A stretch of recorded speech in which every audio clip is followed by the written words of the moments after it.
सारा कश्मीर खुश है कि हमारा श्री नरेंद्र मोदी जी यहाँ आ रहे हैं। पिछले 70 सालों से जो हमने देखा है वो कभी ऐसे दिन ना आए दोबारा। बस हमें यही चाहिए, बार बार मोदी सरकार, आजाद हिंदुस्तान। प्राइम मिनिस्टर नरेंद्र मोदी इस वक्त श्रीनगर में मौजूद हैं और उन्होंने वहां पर पहुंचकर जो स्पीच की है, मैं उस स्पीच को ये कहूंगी कि ऐसा कॉन्फिडेंस मोदी अपने परिवार को विश्वास देकर जा रहा है कि जम्मू कश्मीर के विकास का यह अभियान किसी कीमत पर नहीं रुकेगा। उन्होंने कहा वक्त ने करवट बदली है। ये हमारा जनाब, हमने मिल के आगे चलना है। दिल्ली की दूरी एंड दिल की दूरी जैसे वो टर्म्स वो जो है वो बोल रहे हैं। मोदी जी हमको इंजीनियर बनाओ, मोदी जी हमको डॉक्टर बनाओ, मोदी जी हमको आईपीएस बनाओ। इंतहाई अफसोस के साथ कहना पड़ता है, आप कह रहे हैं कि यहाँ और वहाँ का कंपैरिजन करें। आज़ाद कश्मीर में इस वक्त ऐसे इलाके मौजूद हैं जिनको ये नहीं पता कि बिजली क्या चीज है। चैलेंज कर दिया उन्होंने सबको। मैं तो यही कहूंगी कि उन्होंने कश्मीर में पहुंच के अपनी स्पीच में चैलेंज किया है। भारत में इतनी महंगी शादी हो रही है, जबकि भारत का हमसाया जो है वो अपनी किस्त देने के लिए भी परेशान है। तो मुकेश अंबानी साहब को चाहिए था कि वो उनकी किस्त देने में हेल्प कर देते। हम यही सुनते हैं कि हमारे यहाँ क्या बच्चा मायूस हो गया है, उसे लगता है कि मेरा फ्यूचर अब पाकिस्तान में नहीं है। कौम को भिखारी ना बनाएं। शहबाज शरीफ साहब ने तो कहा था कि ये हम भिखारी हैं और भिखारियों के पास कोई चॉइस नहीं होती। दुनिया की तरक्की देखता आया, मैं न्यू दिल्ली का एयरपोर्ट देखता आया, न्यू दिल्ली एयरपोर्ट के ऊपर मैं बिजनेस लॉन्च को देखता आया। तो आखिर में मैं यही कहूंगी कि जालिमों मोदी छा गया है और जालिमों मोदी ने कश्मीर को क्या बनाकर दिखा दिया। अब तुमने जो करना है कर लो, उन्होंने तो करके दिखा दिया।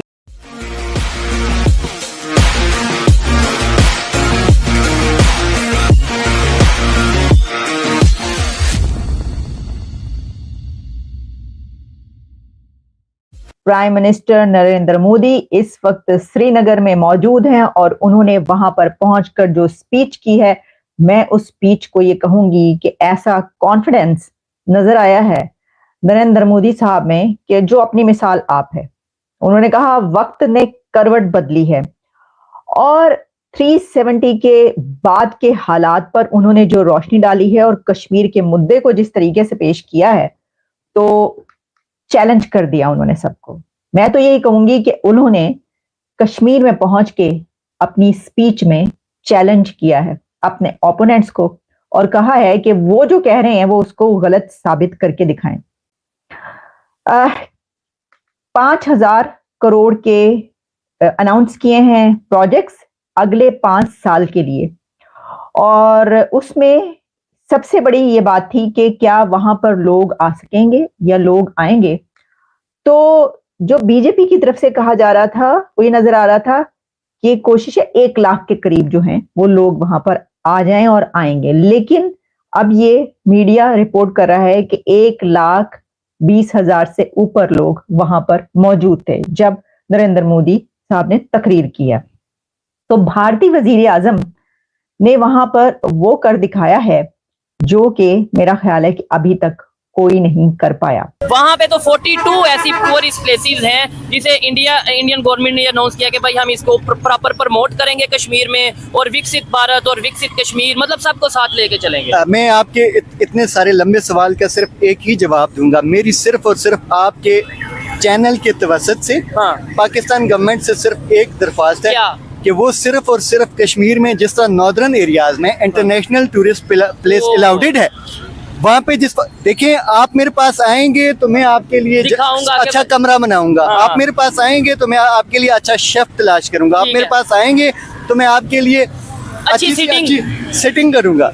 मेरा आपके चैनल के तवज्जुह से सिर्फ एक सवाल है कि आजाद कश्मीर में इंटरनेशनल टूरिस्ट मुजफ्फराबाद तक नहीं पूरे आजाद कश्मीर में अलाउडेड किया जाए। और मैं ये साथ ऐड करना चाहता हूँ, बहुत से ऐसे एरियाज हैं कश्मीर के कि जहाँ पे कैमरा ये लो नहीं है, मतलब आजाद कश्मीर है लेकिन कैमरा लो नहीं। आप एग्री करेंगे या डिसएग्री करेंगे? बिल्कुल एग्री है। आपको लेके जाने की इजाजत ही नहीं। हाँ, कैमरा लेके जाने की इजाजत नहीं है। इससे बड़े सवाल उठते हैं। दूसरी साइड पे अगर वहाँ की बात करें, वहाँ पे G20 की मीटिंग हुई, वहाँ पे इंटरनेशनल टूरिस्ट आ रहे हैं और पूरी दुनिया में एक साफ इमेज जा रहा है उनका। ऐसे ही है, बिल्कुल ऐसे ही। इंतहाई अफसोस के साथ कहना पड़ता है, आप कह रहे हैं कि यहाँ और वहाँ का कंपैरिजन करें। आज़ाद कश्मीर में इस वक्त ऐसे इलाके मौजूद हैं जिनको ये नहीं पता कि बिजली क्या चीज़ है। सर ये मैं आपको एक दफा नहीं 101 गांव ऐसे दिखा सकता हूँ, ठीक है, आज़ाद कश्मीर में। और दूसरी साइड पे बिजली 6 रुपए यूनिट, 7 रुपए यूनिट मिल रही है। और दूसरी साइड आप अगर बॉर्डर का कंपैरिजन करें तो हाँ। बॉर्डर के साथ साथ उन्होंने जंगल में इंडियन आर्मी जहाँ पे रह रही होती है, बिल्कुल जंगल में उनकी लाइट्स हैं जो 24 आवर्स अवेलेबल। हमारे पास आप कह रहे हैं कि टूरिज्म के लिए क्या काम करते हैं, हमारे पास 12 घंटे बिजली नहीं होती जो मेन जरूरत है आपकी। खुशहाल जम्मू और कश्मीर, अमन की तस्वीर, कि यहाँ पे खुशहाली होगी तो अमन की तस्वीर ये बनेगा। यानी उन्होंने वहां के नौजवानों को ये पैगाम दिया है कि हम तुम्हारे लिए खुशहाली लेकर आए हैं, हम तुम्हारे लिए रोजगार पैदा कर रहे हैं, हम तुम्हारे लिए प्रोजेक्ट्स अनाउंस कर रहे हैं, हम 5,000 करोड़ इसके ऊपर के मंसूबे बना रहे हैं तुम्हारे लिए, तुम्हें दे रहे हैं। तो अब इसको अमन की तस्वीर बनाना जो है वो तुम्हारा काम, यानी कि यहाँ पे अमन कायम हो जाए। अच्छा जी, कोई 53 प्रोजेक्ट्स जो हैं उनको रिवील किया गया, बताया गया, अनाउंस किया गया। उसमें चलो इंडिया टूरिज्म का एक है, जिसमें उन्होंने एक बात देखिए, ये जो उन्होंने बात कही इसके अंदर, उनका कहना ये था कि मैं जो ओवरसीज इंडियंस हैं उनको ये कहता हूं कि आप लोग पैसे ना भेजें, आप ये करें कि वहां से इंडियंस जो दूसरे मुल्कों में उनको जरूर विजिट करवाएं, कि वो इंडिया आए और आकर देखें। तो उनका ये विजिट ही जो है आपके खानदान का जो है वो बड़ी बात होगी। अच्छा, ये वो नैरेटिव है जो कि पाकिस्तान के वजीर आजम से मुख्तलिफ नैरेटिव। 35 सालों में मैं जब भी अमेरिका आता था तो मैं हमेशा बड़ा एक्साइटेड होता था कि I am coming back home. मैं अमेरिका की चीजों को मिस करता था, अमेरिका की तरक्की को मिस करता था, अपने एयरपोर्टों को मिस करता था।